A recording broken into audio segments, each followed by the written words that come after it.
Hello everyone. तो आज के इस वीडियो में हम लोग देखने जा रहे हैं क्लास 11 के चैप्टर 2 का नेक्स्ट टॉपिक जो कि है सिग्निफिकेंट फिगर्स। तो सिग्निफिकेंट फिगर्स क्या होता है? जब भी हम किसी चीज को कैलकुलेट करते हैं, ठीक है, तो वहां पर हमें कुछ रिलायबल डिजिट्स मिलते हैं और साथ में हमें मिलते हैं कुछ अनसर्टेन डिजिट्स। तो अनसर्टेन और रिलायबल डिजिट्स को जब हम आपस में मिलाते हैं, जो फर्स्ट अनसर्टेन डिजिट होते हैं और रिलायबल डिजिट्स होते हैं, उसको साथ में मिला के हम सिग्निफिकेंट फिगर्स कहते हैं। फॉर एग्जाम्पल, जैसे कि हम समझते हैं इसको कि किसी ऑब्जेक्ट का जो लेंथ है, मान लेते हैं यहाँ पे जैसे इस स्केल की मदद से हम लोग इसको मेजरमेंट कर पा रहे हैं, तो यहाँ पर इसका जो लेंथ है वो हमको दिख रहा है लगभग 6.2 के लगभग है। तो ये 6 जो है हमारा वो हो गया रिलायबल डिजिट, प्लस 2 जो हो गया हमारा वो हो गया अनरिलायबल डिजिट या फिर फर्स्ट अनसर्टेन डिजिट, क्योंकि यहाँ पे जो 2 है वो एग्जैक्टली 2 के बराबर नहीं होगा, बट हमारा चूंकि इंस्ट्रूमेंट जो है इसका प्रिसीजन या लिस्ट काउंट वहीं तक है, इस वजह से हम इसको और ज्यादा डिटेल्स में बात नहीं कर पा रहे थे। तो अब यहाँ पर ये जो सर्टेन डिजिट है और साथ में ये जो हमारा अनसर्टेन डिजिट है, first uncertain digit certain digit है, इन दोनों को मिला करके हम साथ में कहेंगे कि ये एक सिग्निफिकेंट फिगर हो गया। अब हमको समझना हो कि सिग्निफिकेंट फिगर्स किस तरीके से जाने कि किसी भी डाटा में, किसी भी वैल्यू में कितना सिग्निफिकेंट फिगर्स होता है। तो rule number 1, all the non zero digits are significant. मतलब जैसे कि मान लेते हैं कि कोई भी हम वैल्यू लेते हैं 3.4762, तो यहाँ पर हम लोग क्या देख रहे हैं कि जो कुछ भी हमारा नॉन जीरो डिजिट्स है, ये सारा का सारा डिजिट्स, ये सब हमारा सिग्निफिकेंट फिगर्स होगा। तो इस वाले एग्जांपल में हमारे पास कितना सिग्निफिकेंट फिगर्स आ गया? 5। इस वाले एग्जांपल में हमारे पास 5 सिग्निफिकेंट फिगर्स है। अब हम लोग अगर आगे बढ़े तो देख लेते हैं कि अगर मान ले कुछ ऐसा एक एग्जाम्पल हो जहां पर क्या हो कि ये जो जीरो है वो दो किसी नॉन जीरो डिजिट्स के बीच में आ जाए, तो ये भी हमारे सिग्निफिकेंट फिगर्स के रूप में ही कैलकुलेट किए जाएंगे। तो इस वाले एग्जांपल में हमारे पास कुल जो टोटल सिग्निफिकेंट फिगर्स आ गए वो 4 हो गए। अब अगर मान लें कि कोई नंबर लेस देन 1 हो, और तो लेस देन 1 होगा तो उस कंडीशन में जो जीरोस हमारा लेफ्ट साइड में होगा नॉन जीरो डिजिट्स के, ठीक, ये सारा का सारा सिग्निफिकेंट नहीं होगा। तो इस वाले एग्जांपल में भी हम यहाँ पर अगर सिग्निफिकेंट फिगर्स के बारे में बात करें तो टोटल जो सिग्निफिकेंट फिगर्स होंगे उसकी संख्या 4 होगी। ठीक है, अब हम लोग आगे बढ़ते हैं और देखते हैं कुछ और एग्जाम्पल्स और कुछ और रूल्स को। तो जैसे कि फॉर एग्जाम्पल मान लेते हैं कि अगर हमारे पास में कोई मेजरमेंट है, कोई वैल्यू है जिसके लास्ट में जीरोस लगा हुआ है। फॉर एग्जांपल जैसे यहाँ पे दिख रहा है हम लोग को 12300 सेंटीमीटर है। तो ये जो 12300 सेंटीमीटर है हमारा, ठीक है, तो यहाँ पर हम क्या देखेंगे कि जो 123 हो गया सिर्फ यही सिग्निफिकेंट फिगर्स है, और ये जो जीरोस है वो हमारा सिग्निफिकेंट फिगर्स के रूप में कैलकुलेट नहीं किया जाएगा। तो इसी बात को यहाँ पे लिखा हुआ द टर्मिनल, मतलब जो लास्ट में जो वैल्यूज दिख रहा है, और अगर यहाँ पर हमको कोई डेसिमल पॉइंट नहीं दिख रहा है, 12300 के बाद में कोई डेसिमल पॉइंट अगर नहीं है, तो उस कंडीशन में हम इन सारे जीरोस को सिग्निफिकेंट फिगर्स के रूप में कैलकुलेट या के रूप में उसको नहीं देखेंगे। लेकिन अगर मान ले कि ऐसा हो कि जो जीरोस है हमारा, ठीक है, वो डेसिमल पॉइंट के बाद में हो, ठीक है, या उसके बाद में डेसिमल पॉइंट हो, तो हम वहां पर उसको सिग्निफिकेंट फिगर्स के रूप में कैलकुलेट करेंगे, के रूप में देखेंगे। जैसे फॉर एग्जांपल 3.500 है, तो यहाँ पर 3.5 और उसके बाद ये जो दो जीरोस है इसको भी सिग्निफिकेंट फिगर्स के रूप में कैलकुलेट किया जाएगा, क्योंकि ये हमारा इंस्ट्रूमेंट का प्रिसीजन को बता रहा है कि ये 3 डिजिट्स तक प्रिसाइजली मेजर कर सकता था, कि 5 के बाद जो एक्चुअल मेजरमेंट है वो 00 तक आया। तो यहाँ पर जो सिग्निफिकेंट फिगर्स होगा वो हमारा 4 हो जाएगा। फिर हम लोग ऐसा मान ले 470.00 रहा, तो इस वाले कंडीशन में टोटल सिग्निफिकेंट फिगर्स कितने होंगे? तो इस वाले कंडीशन में टोटल सिग्निफिकेंट फिगर्स जो होंगे वो होंगे 3 और 2, 5 सिग्निफिकेंट फिगर्स होंगे। आई होप कि यहाँ तक समझ में आ रहा है कि सिग्निफिकेंट फिगर्स जो होगा हमारा वो कैसे देख सकते हैं। अब सिग्निफिकेंट फिगर्स का जो नंबर्स होता है वो यूनिट चेंज करने पर चेंज नहीं होता है। फॉर एग्जांपल जैसे कि यहाँ पर एक लेंथ है जिसको कि हम लोग मेजरमेंट किए हुए 2.308 सेंटीमीटर, यहाँ पर सिग्निफिकेंट फिगर्स की संख्या 4 है। जब हम इसको मीटर में कन्वर्ट कर दिए, ठीक है, तो 100 से डिवाइड किए और ये डेसिमल प्लेस यहाँ आ गया, तो इस वाले कंडीशन में भी जो हमारा सिग्निफिकेंट फिगर्स होगा वो 4 ही होगा। और अगर हम इसको मिलीमीटर में भी कन्वर्ट कर लेंगे तो भी इस वाले कंडीशन में भी सिग्निफिकेंट फिगर्स की जो संख्याएं होंगी वो 4 ही होगी। चलिए अब आगे बढ़ते हैं हम लोग और देखते हैं कि ये जो हमारा सिग्निफिकेंट फिगर्स था इसको लेकर के बहुत सारा प्रॉब्लम अराइज हो जा रहा था। तो इस प्रॉब्लम से बचने के लिए क्या किया गया कि हम उसको साइंटिफिक फॉर्म में लिख रहे होंगे, साइंटिफिक नोटेशन के फॉर्म में लिख रहे होंगे, चलिए समझते हैं साइंटिफिक नोटेशन के फॉर्म में किस तरीके से लिखा जा रहा है। ठीक है,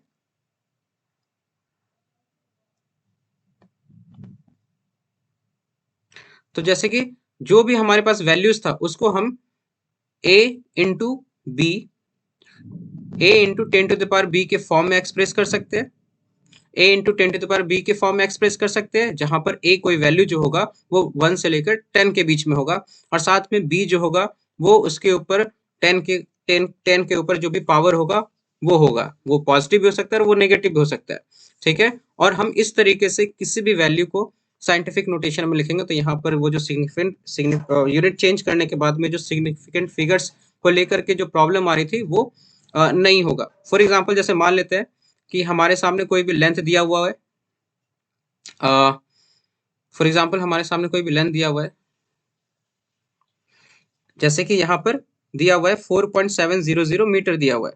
अगर हम इसको सेंटीमीटर में कन्वर्ट करेंगे तो 100 से मल्टीप्लाई करना पड़ेगा, तो हम यहाँ पे क्या कर दिए कि 10 की पावर 2 हो गया 100 से जब मल्टीप्लाई किए तो। ठीक, अगर वहीं पर अगर हम इसको किलोमीटर में कन्वर्ट करना चाहते हैं तो हम इसको क्या करेंगे, 4.700 को 1000 से डिवाइड करेंगे, और जब 1000 से डिवाइड करेंगे तो ये क्या हो जाएगा 4.00 बाई 10 की पावर 3, और जब 10 की पावर 3 को ऊपर भेजेंगे हम तो ये हो जाएगा 4.700 इंटू 10⁻³ किलोमीटर। तो यहाँ पर हम क्या देख रहे हैं कि सिग्निफिकेंट फिगर्स की संख्या में कोई चेंज नहीं आ रहा था यूनिट को चेंज करने पे, तो इस तरीके से कैलकुलेशन को आसान किया जा सकता है।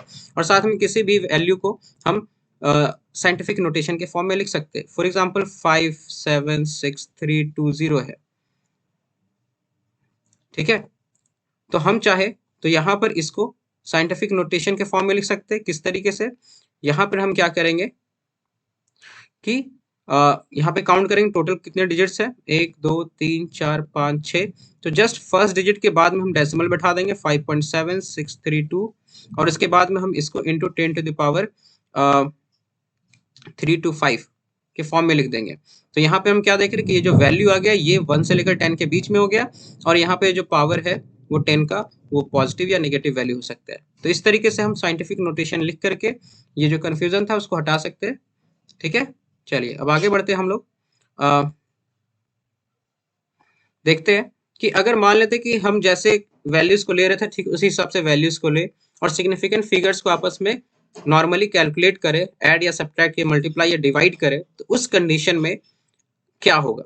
ठीक है, जैसे मान लेते कि हम दो सिग्निफिकेंट ले रहे हैं और उसको आपस में मल्टीप्लाई या डिवाइड कर रहे हैं, तो यहाँ पर हमको क्या देखना होगा कि जो वैल्यूज जिसमें सिग्निफिकेंट फिगर्स की संख्या सबसे कम होगी, ठीक है, हम जो आंसर होगा उसमें भी उतना ही सिग्निफिकेंट फिगर्स को रखेंगे। जैसे कि एग्जांपल से अभी हम क्लियर करते हैं कि ये क्या कहना चाह रहे हैं। जैसे यहाँ पर मान लेते हैं कि कोई एक ऑब्जेक्ट है जिसका कि मास 4.237 ग्राम है और उसका जो हमारा वॉल्यूम है 2.51 सेंटीमीटर क्यूब है। ठीक, जब इसको हम डिवाइड किए तो ये आ गया 1.68804781, क्योंकि density is equal to mass per unit volume होता है। अब यहाँ पर हम क्या देख रहे हैं कि डेसिमल के बाद में इतना सारा डिजिट्स हमको मिल रहा है। ठीक है, बट हम लोग क्या देखेंगे कि सिग्निफिकेंट फिगर्स के रूल के हिसाब से यहाँ पर जो सबसे कम सिग्निफिकेंट हमारा कैलकुलेट वैल्यू था वो है 3 सिग्निफिकेंट फिगर वाला, तो हमको आंसर को भी क्या करना होगा 3 सिग्निफिकेंट फिगर के रूप में कन्वर्ट करना होगा। तो इसको कैसे करेंगे, फिर इसको करने के लिए हमको करना होगा इसको राउंड ऑफ, इसको राउंड ऑफ करेंगे। तो राउंड ऑफ कैसे करेंगे, यहाँ पर इसको हम आगे आने वाले स्लाइड्स में देखने वाले। तो यहाँ पर इसको अगर हम राउंड ऑफ करेंगे तो यहाँ पर ये 1.69 हो गया और यहाँ पर भी ये 3 सिग्निफिकेंट फिगर्स के रूप में दिख गया। तो हमको ध्यान रखना है कि जो सबसे मिनिमम होगा सिग्निफिकेंट फिगर्स की संख्या, हमको जो आंसर होगा उसमें उतना ही देना है, मैक्सिमम नहीं, मिनिमम वाले के हिसाब से।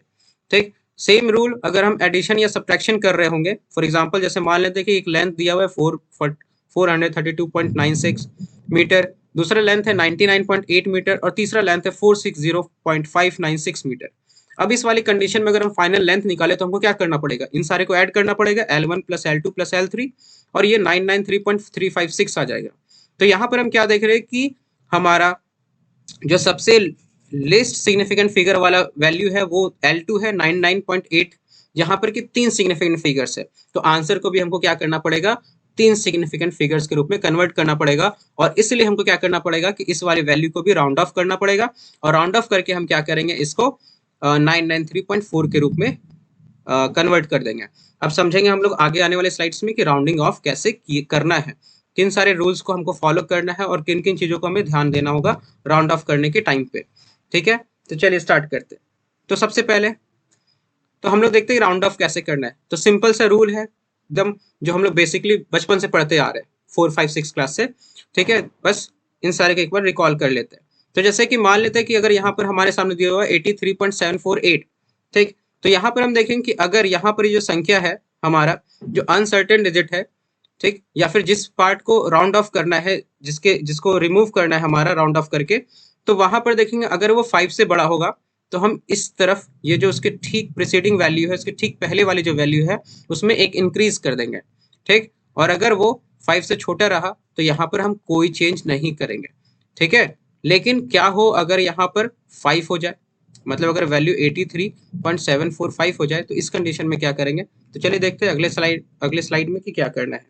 तो अगर इस तरीके से हो, ठीक, तो हम देखेंगे यहाँ पर कि ये जो 5 अगर लास्ट में हमारा है तो इसके ठीक पहले जो वैल्यू है वो कैसा है। अगर वो ऑड होगा तो हम इसके वैल्यू को 1 से बढ़ा देंगे। ठीक है, जैसे फॉर एग्जांपल 7.35 है, तो यहाँ पर ये 3 जो है वो ऑड नंबर है, तो ऑड नंबर इसलिए हमको इसको क्या करना पड़ेगा कि यहाँ पर इस 5 को हटा करके और यहाँ पर इस 3 को एक इंक्रीज कर देंगे और यहाँ पे इसको 7.4 वैल्यू दे देंगे। लेकिन अगर वहीं पे इवन नंबर रहा, जैसे कि फॉर एग्जांपल यहाँ पर 5 के ठीक पहले इवन नंबर है, तो इस कंडीशन में हम क्या करेंगे, सिंपली इस 5 को रिमूव कर देंगे और उसके बाद ये जो वैल्यू आएगा हमारा, वो हमारा हो जाएगा राउंड ऑफ। तो आई होप कि आप लोगों को इस वीडियो में समझ में आया होगा। हम लोगों ने इस वीडियो में देखा शुरू से लेकर लास्ट तक में कि किस तरीके से सिग्निफिकेंट फिगर्स को पहचानना है, सिग्निफिकेंट फिगर्स होता क्या है, उसको आपस में कैलकुलेट कैसे करते हैं, और साथ में हम लोगों ने समझा कि किस हिसाब से चीजों को राउंड ऑफ किया जाता है। आई होप समझ में आया हो, और कोई डाउट हो तो प्लीज कमेंट सेक्शन में बताएं। आगे के वीडियो के लिए हमारे चैनल को सब्सक्राइब करें। थैंक्स।